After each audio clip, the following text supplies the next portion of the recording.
타이완이 총통 선거 이후 처음으로 중국의 침공을 방어하는 군사훈련에 나섰습니다.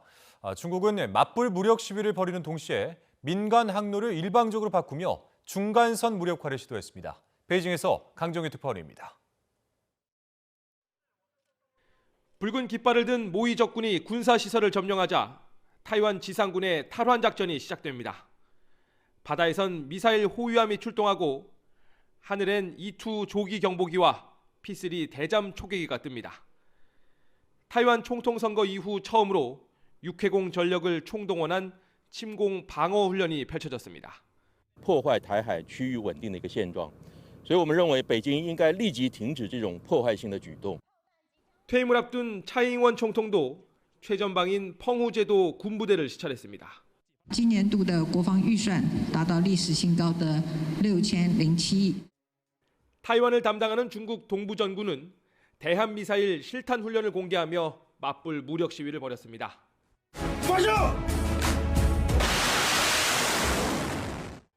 또 젠10 전투기와 윈8 초계기 등 22대를 타이완 해협에 보냈고 이 중 절반이 중간선을 넘었습니다. 중국 민항구까지 나서 중간선에서 불과 8km 떨어진 M503 항로의 비행을 일방적으로 허가했습니다. 앞서 2015년 항로 개설 직후 타이완의 강력한 반발에 따라 절충 항로로 물러섰던 노선입니다. 타이완 방어에 소극적인 트럼프 전 미국 대통령의 재선 가능성을 두고는 이런 말도 나왔습니다. 美国奉行的永远是美国优先，台湾随时可能从棋子变弃子。 한편 여소야대인 타이완 의회에선 친중 성향인 국민당이 입법원장 자리를 차지하기도 했습니다. 베이징에서 YTN 강정규입니다. 타이완을 겨냥한 중국의 압박이 거세지는 가운데 타이완이 중국의 무인기 공격에 대비해 국가 1급 인프라 시설에 대한 방어 강화에 나섰습니다. 자유시보 등 현지 언론에 따르면 왕메이화 타이완 경제부장은 지난 5일 타이완 전력공사 타이중 발전소와 타이완 중유공사 타이중 액화 천연가스 공장을 방문해 실시한 보안 점검에서 이같이 밝혔습니다. 특히 드론으로 인한 전파 방해와 파괴를 우려해 두 회사의 관련 시설에 무인기 교란 장비인 전파 교란 드론건을 우선 배치할 예정이라고 설명했습니다. 미군 고문단이 올해부터 중국을 향한 타이완의 최전선인 진먼다오와 펑우섬에 주둔할 예정이라고 타이완 연합보가 보도했습니다. 진먼다오는 타이완 본섬에서 200km 떨어진 섬으로 불과 4km 앞에서 중국 푸젠성 샤먼시와 마주하고 있으며 펑우섬 역시 본섬에서 50km 떨어진 타이완 해역군도로 중국과 대치하는 곳입니다. 미 군사고문단의 이번 파견은 이를 가능하도록 규정한 2024년도 미국 국방수권법 실시에 따른 것입니다. 시진핑 중국 주석이 통일전선 공작을 지시하면서 타이완의 민심을 얻어야 한다고 주문했습니다. 차기 타이완 총통의 분리와 독립 노선에 맞서 거꾸로 내부 분열을 유도하는 전략으로 풀이되고 있습니다. 베이징에서 강정규 특파원입니다. 반중 독립 성향의 민진당 라이칭더가 당선된 직후 중국군은 잇따라 무력 시위 영상을 공개했습니다. 그러나 선거 전후 타이완 해협에서 실제 무력 시위 양상을 보면 수위를 조절한 흔적이 역력합니다.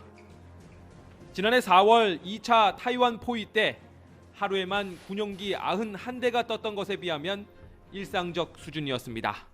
我们坚持以战领训，深化战争和作战问题研究，一起从难从严训练标准，努力锻造海上精兵劲旅。 시진핑 주석도 강력한 압박보단 타이완 애국 세력의 마음을 모아야 한다고 지시했습니다. 양안 관계 개선을 원하는 국민당 등 야당에 대한 적극적인 포섭을 주문한 걸로 풀이됩니다. 실제 지난 13일 선거 결과 만들어진 여소야대 정국 때문에 독립 노선의 추진력은 그만큼 줄었습니다. 과거 천수이벤 정부 때도 미국 무기 구입 예산이 번번이 의회 문턱을 넘지 못했던 적이 있습니다. 본격 대선 레이스에 돌입한 미국도 타이완 독립에 힘을 싣기보단 정세 안정에 방점을 찍었습니다. We look forward to continuity in the relationship under the new administration and for common efforts to preserve cross-strait peace and stability. 일단 중국은 강력한 압박 대신 포섭 전략을 선택한 걸로 보입니다.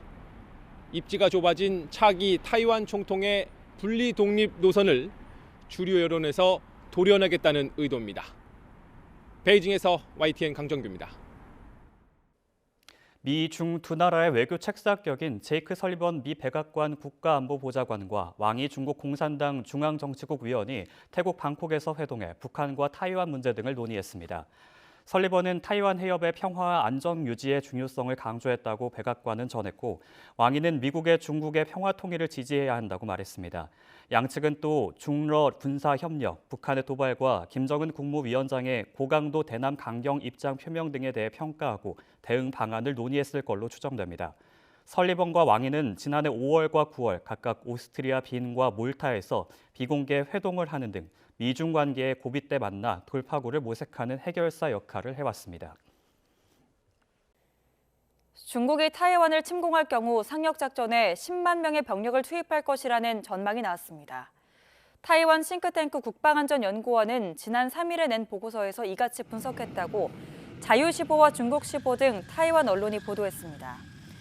국방안전연구원은 구체적으로 첫 상륙작전에 중국 항공여단과 공중강습여단, 해군 상륙함대와 육군 수륙양용 합성여단 등이 투입될 것이라고 분석했습니다. 왕이 중국 외교부장은 이번 타이완 대선 결과에 대해서 하나의 중국 원칙과 중국의 통일 의지에 변함이 없을 것이라고 거듭 강조했습니다. 이집트를 방문 중인 왕이 부장은 어제 사메 수크리 이집트 외무장관과의 회담 후 기자회견에서 타이완 대선 이후 양안 관계에 관한 질문에 이같이 답했습니다. 왕 부장은 타이완의 선거는 중국의 지방 사무라면서 타이완이 중국의 일부라는 기본 사실은 바꿀 수 없으며 국제사회가 하나의 중국이라는 보편적 인식을 견지하는 것도 변함이 없다고 말했습니다. 타이완 총통 선거 결과 분석해 보겠습니다. 친미 반중 성향인 민주진보당 라이칭더 후보가 승리하면서 미중 관계는 물론 우리에게도 미칠 영향이 상당한 것으로 전망되고 있는데요. 박승찬 용인대 중국학과 교수 나오셨습니다. 안녕하십니까? 반갑습니다. 예, 라이칭더 후보가 승리를 했고요. 이번 선거 결과를 좀 분석해 볼까요? 일단은 이번에 투표율이 한 72% 정도 됐는데 2020년 대비보다 약간 좀 떨어졌습니다. 그 의미는 이게 뭐 민진당이랑 혹은 국민당 다 지쳤다. 그러니까 이렇게 젊은이들이 약간 포기한 표가 좀 있는 것 같아요. 일단 그런 것 같고요. 이번에 이제 전체적으로 보시면 이제 뭐 표 차이가 이렇게 크게 안 났거든요. 지금 이제 보고 계신데 지금 민진당 후보가 지금 한 40% 정도 했지 않습니까? 이게 지금 한 557만 표인데요. 이것도 이제 우리 전 대비했을 때 2020년 차잉원 했을 때보다 많이 떨어졌죠. 차잉원이 당선될 때는 817만 표. 그러니까 이제 58%의 적극적인 지지를 받고 당선이 됐죠. 근데 이번에는 40%, 그러니까 18% 떨어진 거죠. 표차 줄었군요. 그만큼 이제 그 표가 어디로 갔냐? 지금 보시는 세 번째 3위를 했던 커원저 후보로 간 거죠. 커원저 후보. 그러니까 국민당 후보 같은 경우가 지금 34.4%인데 지금 한 6.5% 차이거든요. 그러니까 여론조사할 때 한 5%, 그래서 박빙이라는 이야기가 나왔거든요. 근데 5%, 6.5% 나왔습니다. 그러니까 우리가 항상 이번에 타이완 총통 선거 핵심은 그러니까 젊은 MZ 세대들, 20대가 보통 지금 한 16.2%를 보거든요. 전체 투표 중에서. 근데 그 중에 많은 부분들이 한 1.5%가 민진당으로 갔고 나머지는 다 3위 민중당으로 갔다. 그래서 그 표를 했기 때문에 전체적으로 이번에 좀 민진당이 라이칭더 후보가 이겼지만 민진당 입장에서는 별로 좋지가 않은 거죠. 속내는 좀 매우 복잡하다. 입법위원 선거에서도 별로 좋지가 않았죠. 국민당이 더 많으니까. 타이완도 이렇게 우리나라처럼 거대 양당 좀 이런 흐름인 건가요? 그렇죠. 그전에는 민진당과 국민당이었죠. 그런데 2019년대 지금 이번 3위를 한 커원저 후보가 민중당을 만든 거죠. 그래서 이제 그 사람이 만들고 근데 급격하게 이제 지지율이 올라갔네요. 그 개인에 대한 지지율이 엄청 높거든요. 하물며 고등학생들도 이 커원저 후보를 지지하겠다. 그러니까 이 젊은 MZ 세대들의 마음을 파고 들어간 거죠.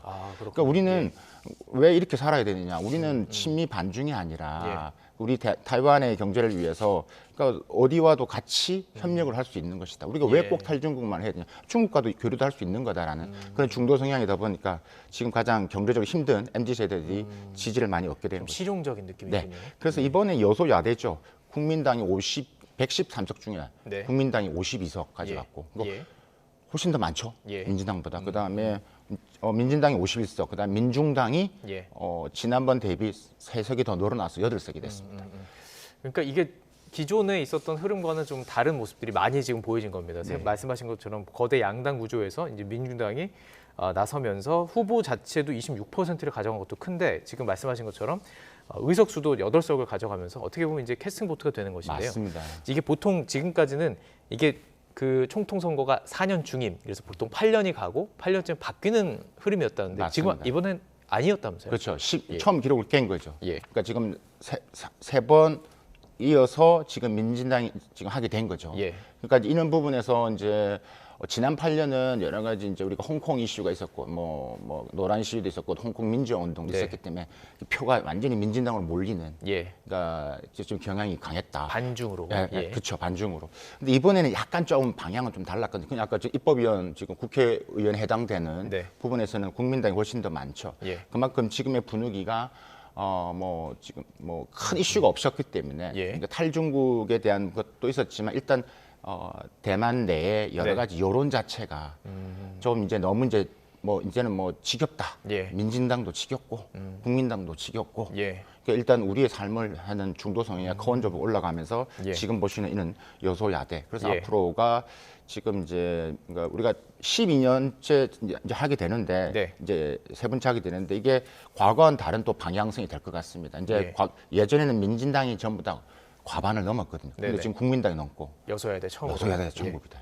자, 이 모든 것이 이제 새롭게 바뀌는 상황인 겁니다. 그렇기 때문에 우리가 분석할 필요가 있는 것인데, 자 그렇다면 새롭게 바뀐 이 타이완, 그 중에서도 이 총통인 라이칭더 어떤 인물인지 궁금하거든요. 네. 의사였다고 그러던데요. 예, 의사였고 정말 흑수저에서 대통령이 나왔다 이런 표현을 많이 하거든요. 네. 예. 그래서 이분이 이제 의사였고 그다음에 이제 타이난에서 이제 우리 같은 국회의원, 그죠? 입법위원을 4선 연속을 하셨습니다. 예. 그러다가 타이난 시장까지 하셨죠. 타이난 시장을 하고 두 번째 재선할 때 이제 우리 기본적으로 우리가 국무총리에 해당되는 네. 행정원장을 2017년도 했습니다. 예. 그리고 이제 2020년도에 차이잉원에 의해서 부총통까지 지금 했던 인물이죠. 그래서 이 인물이 이제 어떻게 보면 대만 독립에 대한 강렬한 좀 메시지를 갖고 있는 사람입니다. 독립을 말씀하셨는데 그렇죠. 이게 딱 들으면은 그냥 그 배경을 모르면 독립이 왜 나빠? 이렇게 독립이 왜 힘들어? 독립이 왜 이게 핵심이 돼? 이렇게 생각할 수 있거든요. 독립이 어떤 의미인지 타이완에 그러니까 중국에서 완전히 해주세요. 분리되겠다라는 네. 것들이죠. 그러니까 지금 미중 간의 가장 신냉전 구도에서 가장 핵심이 대만 독립이고 그렇죠. 사실 미국도 대만 독립은 지지 않는다. 선을 딱 긋잖아요. 딱 그었잖아요. 예. 예. 그러니까 미국도 부담스럽거든요. 그러니까 이 대만 독립에 비해서는 중국 입장에서 매우 이게 어떻게 보면 공산당의 지상 과제이고 네.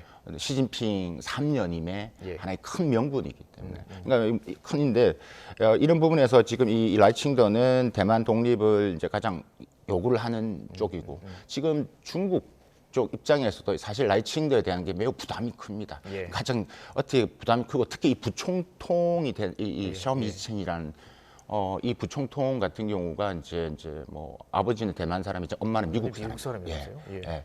그래서 미국에서 태어났고, 예. 그러니까 지금 이제 이 라이칭더 새로운 민진당 이 대통령 이제 총통과 부총통이 이제 미국과의 교류에서 이 샤오메친이라는 예. 이 부총통의 역할이 매우 클 겁니다. 지금 그래서 옆에 화면에 나오는 지금 여성분. 네, 예. 맞습니다. 그래서 중국은 어떻게 보냐면 가장 위협한 조합이다. 그러니까 더 이제 좀 불안하게 보는 것들이죠. 예.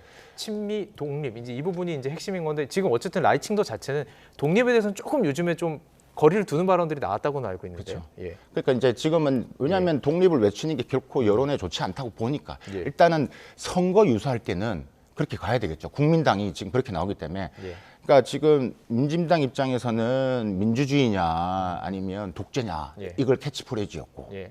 그다음에 이제 국민당 입장이냐면 평화냐 전쟁이냐 이런 프레임을 가니까 계속 이제 독립의 이야기 이슈가 됐는데 예. 이제 당선이 되고 나서는 이제 그게 조심스러울 수밖에 없는 거죠. 예. 왜냐하면 여론을 보셨잖아요.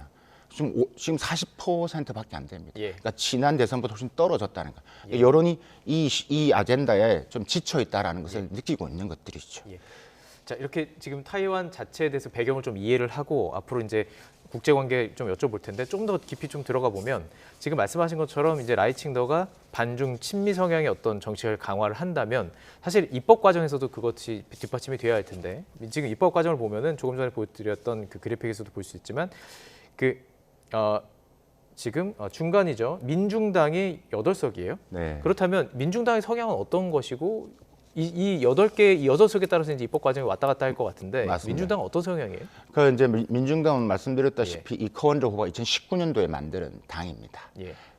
그래서 사실 이 민중당 후보랑 우리가 이번에 이해했던 국민당 후보랑 사실 이게 단일화 이야기가 좀 나왔었거든요. 네. 그때 단일화 이야기가 나왔었는데 예. 단일화 됐으면 지금 결과가 완전 바뀌었겠죠. 예. 근데 그때 이제 왜냐하면 단일화 이야기가 나왔던 것은 여론이 60%가 정권을 바꿔야 된다는 게 좀 있었다는 거죠. 네. 그런데 실패를 했습니다. 그 실패를 한 이유가 일단柯원지 후보 입장에서 지금 민중당 입장에서는 야 지지율 만만치 않은데 이거.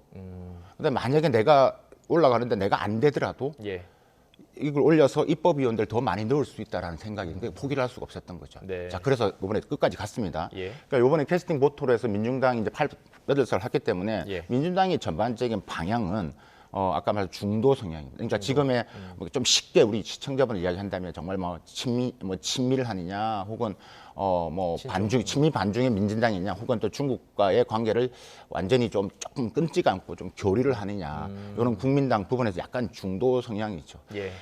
이번에 대선 이제 총통 부분에 있어서의 이제 그 선거 유세라든가 혹은 TV 토론에서 봤을 때 이柯원조 후보가 이야기했던 게 뭐냐면 우리는 어떻게 하냐면 그 제이크 셜리번처럼 우리는 디리스킹을 하면 된다. 중국과 함께 가되 중국의 여러 가지 위험적인 요소를 우리가 계속 리스킹 해나가면 된다. 그대로 그걸 벤치마킹하면 된다. 정말 중도 성향이네요. 네, 중도 성향. 그런 식의 표현을 많이 했었거든요. 그래서 이柯원조 후보 같은 경우도 지금 대만 경제, 특히 이 대만 경제에 대한 이야기 이슈를 많이 띄웠었습니다. 그러니까 우리가 왜 자꾸 이제 이런 이 집값이 왜 뛰고 인건비는 안 올라가는데 왜 집값은 이렇게 폭등하느냐. 거기에 대해서 이제 많은 젊은이들이 지지를 했던 것들이죠. 자, 그럼 이제 정리를 해보면 그 배경을 정리를 해보면 라이칭더 총통 자체는 친미 성향이고 당연히 이제 정권 자체가 그렇게 되는 것이죠. 하지만 그 입법 과정에서는 여소야되고 그 중에서도 이제 민중당이 테스팅 보트를 쥐고 있는데 중도 성향이라고까지 알 수가 있습니다. 자, 그렇다면 앞으로 이제 타이완의 친미 반중 성향이 강화되느냐에 따라서 국제 정세가 막 흔들릴 수가 있는 것이에요. 어떻게 좀 전망하세요? 일단은 이 친미 반중이라는 표현도 사실 타이완 내부에서는 이런 표현을 잘 안 씁니다. 어떻게 표현해요? 반중이라는 표현보다는 그러니까 탈중국하느냐라는 표현을 탈중국과 반중은 다른 거죠. 그러니까 우리가 좀 이것을 외부의 시각에서 그걸 친미 반중으로 보는 건데요. 그렇게 표현을 잘 안 한다는 말씀을 좀 먼저 드리고 일단 대만 내에서는 인 것 같습니다. 사실 미국도 못 믿겠다. 그런데 중국은 더 못 믿겠다. 더 못 믿겠다. 그래서 어쩔 수 없이 우리를 지키기 위해서는 미국과 같이 가야 된다. 이렇게 이해하시는 게 더 빠르거든요. 그러니까 무조건 중국과 같이 간다는 게보다는 미국과 같이 한다보다는 그러니까 지금 미국도 못 믿지만 미국도 의도가 있다는 걸 타이완도 알고 있다라는 거죠. 그런데 지금 중국은 더 못 믿겠다라는. 그래서 이런 구도로 좀 가고 있다. 지금 이런 어쨌든 구도에서는 앞으로의 방향성 이렇습니다. 결국은 양안 관계가 더 긴장될 수밖에 없습니다. 지금 취임하는 5월 20일까지 아마 더 중국은 더 좀 강력하게 아마 좀 위협을 줄 것 같습니다. 그러니까 이제 무력 시위를 한다든가 여론전을 하겠죠. 그러니까 당근과 채찍을 줄 겁니다. 경제적으로는 또 뭐 주면서 좀 하겠지. 하지만 계속 무력 시위를 하면서 불안 심리를 더 도출해내겠죠. 강대국 사이에서의 어떤 타이완의 움직임은 우리가 좀 시사하는 바도 있기 때문에 좀 바라보는 것인데, 자, 말씀하신 것처럼 양안 관계는 좀 긴장이 될 것이고 중국의 어떤 압박은 강해질 것이다. 바로 지금 중국 뭐 군사 행동도 군사 행동이지만 왕이 부장이 이번 선거 결과를 두고 독립에 대해서 얘기한 겁니다. 이제 타이완 독립은 결코 성공하지 못할 것이며 결국 통일될 것이다. 이게 상당히 강력한 발언 아닙니까? 외교 부장에서 입에 나왔으니까요. 근데 이 표현은 그러니까 저희들 입장에서 보면은 예상했던 부분들이고, 이 타이완에 대한 부분에서는 뭐 워낙 확고하기 때문에. 그러면 이제 이렇습니다. 타이완을 보는 중국의 관점은 어떠냐? 크게 세 가지입니다. 첫 번째는 지정학적인 부분들이죠. 그러니까 태평양을 나가기 위해서는 반드시 타이완이 필요합니다. 지나가야 되기 때문에. 또 하지만 해양 강국을 꿈꾸는 중국 입장에서는 중요한 부분들이죠. 그래서 우리가 타이완을 어떻게 이야기하냐면 미중 간의 뭐 뭐 신냉전의 에이스4카다, 가라앉지 않는 잠수함이다, 이런 표현을 하는 것들이거든요. 이게 지정학적인 측면이고, 두 번째가 이제 지경학적 혹은 그다음에 기경학적 이렇게 표현을 하는데, 지경학적인 경제안보적인 측면입니다. 그러니까 우리가 지금 경제안보 이야기를 많이 하지 않습니까? 반도체나 그다음에 기경학적, 즉 반도체를 포함한 이 기술 안보적인 측면, 대만이 갖고 있는 반도체의 생태계, TSMC를 포함하는 이 생태계가 워낙 중요하기 때문에 이것을 그대로 흡수할 수 있다면 매우 좋은 거겠죠. 지금 중국 입장에서. 두 번째, 그리고 세 번째가 이제 좀 전에 말씀드렸다시피 지금 시진핑 주석의 가장 큰 아젠다는 결국 대만입니다. 그래서 올해 1월 달에 신년사에도 대만은 통일될 것이다 이야기를 했던 거고, 그다음에 이번에 대만 판공실 주임도 사실 이 선거 있기 전에도 어떤 이야기를 했냐면 대만 독립은 곧 전쟁이다. 이런 식의 표현을 하고 있거든요. 그래서 지금 지상 과제고 지금 중국은 국공 내진이 아직 안 끝났다 이렇게 얘기를 하고 있는 진행 중이다. 그렇기 때문에 저런 표현은 앞으로도 계속 보게 되실 겁니다. 지금 하나의 중국이라는 얘기를 계속 하고 있는데 이거 모르시는 분도 계실 것 같아요. 이게 그러니까 하나의 중국이라는 표현이 중국에서 원하는 하나의 중국과 대만에서 주장하는 하나의 중국이 다른 거죠. 원래 그 정권을 지지하는 게 원래 다른 거죠, 표현인 거죠. 그렇죠. 이게 하나의 그러니까 중국은 하나라는 거죠. 그러니까 지금은 그러니까 별도의 중국 입장에서는 뭐 어쨌든 간에 지금 외부에 봤을 때는 뭐 중화 이름은 다르죠. 중화인민공화국이고 중화민국인데 어쨌든 중국이라는 이 뿌리는 같다라는 것들이죠. 그걸 인정을 해라는 거죠. 그걸 인정을 안 하면 중국과 수교를 안 되는 거고. 하지만 어디를 통한 통일인지는 생각이 완전 다른 거죠. 그렇죠. 중국과 수교를 하려면 반드시 대만하고 단교를 해야 되는 거예요. 그러니까 지금 대만이 각 단교 수교한 나라가 몇 개가 안 되거든요.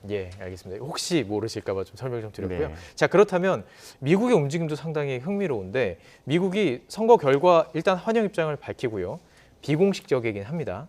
타이완의 대표단을 파견 계획을 밝혔는데 이게 누구를 보느냐에 따라서 메시지가 있잖아요. 상당히 좀 중량감이 있는 인사다 이렇게 평가도 있던데요. 네, 그렇죠. 이번에 오시는 분들 자체도 일단 비공식적이라고 하지만 뭐 일단 지금 바이든 행정부에서는 역할을 하고 있는 뭐 여러 가지 좀 의미가 있는 사람들이 오죠. 그래서 이 부분에 이제 만약에 이제 이게 발표가 되고 지금 뭐 곧 온다고 하는데 지금 타이완 내에 지금 이야기를 들어보면 한 20일 전후로 지금 곧 얼마 안 되죠. 이번 주 안에 곧 이제 될 것 같은데 이게 또 그 하나의 또 중요한 또 터닝 포인트가 될 것 같습니다. 아마 중국에 또 강렬한 메시지를 던지겠죠. 그러니까 지금 바이든 대통령 입장에서는 뭐 하나의 중국을 지지한다. 그다음에 이런 식으로 지금 적당한 선을 지키고 있죠. 지금 왜냐하면 올해 대선이 가장 큰 핵심이기 때문에 중국과 계속 마찰을 입지 않는데 하지만 속내는 계속 지금 타이완한테 또 힘을 실어주는 것들이죠. 그게 가장 크다고 볼 수 있을 것 같습니다. 투트랙으로 가는 거예요. 이게 외교에서 참 많이 보이네요. 자, 그렇다면 이제 걱정인 것은 말씀하신 그런 위협이 일상화되는 겁니다. 말씀하신 게 이제 여러 가지 리스크가 있는데 뭐 그 중국 측이 타이완 어떤 반도체를 가져가는 것도 상당히 이제 우려스러운 부분이긴 하겠지만 대만 해협 자체의 그 물동량, 특히 우리로 왔다 갔다 하는 그 경제 어떤 교류량이 어마어마하다고 그러더라고요. 근데 거기에 계속 군사 어떤 충돌이 일상화가 된다면 이것도 상당한 타격 아닙니까? 그렇습니다. 이게 지금 그래서 우리가 이게 전쟁이 우리가 계속 이야기하는 그런 최악의 시나리오가 안 일어나더라도 우리가 지금 블룸버그 이코노미스트에도 이야기했다시피 지금 이 타이완 내에서 여러 가지 이제 문제가 생기면 영향이 가장 많이 받는 나라가 타이완 이 지역 말고 그 다음에 가장 영향을 많이 받는 나라가 대한민국입니다. 그래요? 그러니까 경제적으로 뭐 만약에 전쟁을 한다면 뭐 GDP의 3.3%가 지금 감소가 된다고. 이게 뭐 중국, 일본, 미국보다 훨씬 더 가장 많은 영향을 받게 돼요. 우리나라 구조가 일단 수출입을 해야 되기 때문에 많은 물동량이 거기로 나갑니다. 수출도 가지만 들어오는 원유도 그렇고. 중국, 대만 다 마찬가지예요, 그죠? 팔고 들어오는 거. 자, 그런 것도 우려스럽고 또 이제 우려스러운 건 뭐냐면 미국과 중국의 어떤 강대강 대치가 이어지다 보면 우리에게 어떤 선택을 요구하거나 어떤 정치적인 어떤 좀 어려움이 오는 것도 사실 아닌가요? 그렇죠. 그게 이제 가장 조심스러운 부분입니다. 그러니까 지금 이번에 이 바이든 대통령 했던 말이 이 외교적 수사를 잘 봐야 됩니다. 그 선을 안 넘잖아요. 이게 타이완 독립을 지지하지 않는다. 그러니까 이런 부분에 딱 그 정도 말만 하고 끝나거든요. 그러니까 결국은 국내 정치를 속에 그러니까 바이든의 지금 11월 달 지금 미 대선에 모두 올인이 되어 있거든요. 지금 타이완에 신경 쓸 여력이 없다는 소리입니다. 그러니까 계속 이거 분란을 만들 필요도 없고 지금 중국과의 분란에서 지금 얻을 게 없다라고 지금 보기 때문에 그래서 우리 입장에서도 마찬가지입니다. 우리가 그 선을 좀 지키는 게 매우 중요할 것이고 이게 가장 큰 부분들은 만약에 우리가 올 11월 미 대선에서 이게 제일 봐야 될 게 우리가 대만 선거 다음에 봐야 될 게 바로 미 대선인데 미 대선에서 우리가 생각하지 않나 만약에 공화당이 된다 했을 때 판이 완전히 바뀌는 거죠. 공화당 입장에서는 우리가 왜 이렇게 대만에 신경을 써야 돼? 그럼 만약에 왜 이렇게 신경을 써야 돼 하는 셈에서 그러면 이제 중국이 이제 대만에 대한 더 강력하게 이제 했을 경우 만약 거기에 우리가 예상치 못한 일이 벌어질 경우 우리한테는 더 힘든 상황이 벌어질 수도 있죠. 정말 우리 입장에서는 아주 민감한 외교가 지금 필요하죠. 누가 되든 가든 그렇죠. 그러니까 그 선을 잘 타고 가는 게 지금 매우 중요한 입장이 있다. 그렇습니다. 또 그 경제적으로 한 가지만 더 여쭤보면 이 그 상황들이 우리 반도체에는 오히려 긍정적일 수도 있다 이런 전망도 나오고 아닐 수도 있다는 전망 나오세요? 어떻게 전망하세요? 저는 이게 이제 호재를 보는 이유는 이렇게 보니까 이게 지금 타이완 그러니까 민진당이 됐으니까 지금 대만이 위기가 지정학적 위기가 좀 더 고조되니까 그렇기 때문에 TSMC한테 줄 오더를 우리한테 더 줄 것이다. 이렇게 해서 우리가 단기간에 호재라고 본다라고 하는 것 같은데 저는 이제 그것보다는 그래도 불안 요소가 더 크다라고 보고요. 그게 단기적인 호재라고 말씀하시는 분들의 그 부분에서는 약간은 왜냐하면 지금 이런 좀 불안전한 지정학적 위기는 계속 되어 왔기 때문에 이것 때문에 바뀌지 않을 것이다. 근데 저는 그런 것들이 이제 좀 중장기적 11월 달을 기점으로 중장기적으로 이제 이 대만의 이 양안 문제가 더 좀 고조됨으로써 우리한테 중장기적으로 더 위협이 더 클 것으로 보이기 때문에 이런 경제적인 부분에서도 단기적인 호재보다는 좀 악재도 아니겠지만 조금 안 좋은 측면에서 보는 게 더 맞고 그다음에 중장기적으로 대비를 하자면 큰 어려움이 우리한테는 있지 보고 있지 않을까라는 생각입니다. 악재고 호재가 되는 건 사실 우리가 준비하느냐에 따라 다를 수가 있기 때문에 이 민감한 지금 전 세계적으로 이런 외교 흐름, 정치 흐름 속에서 정말 민감하고 예민하고 아주 적확한 그런 어떤 외교 정책이 필요하지 않을까라는 생각을 이 인터뷰를 통해서 좀 가질 수 있었습니다.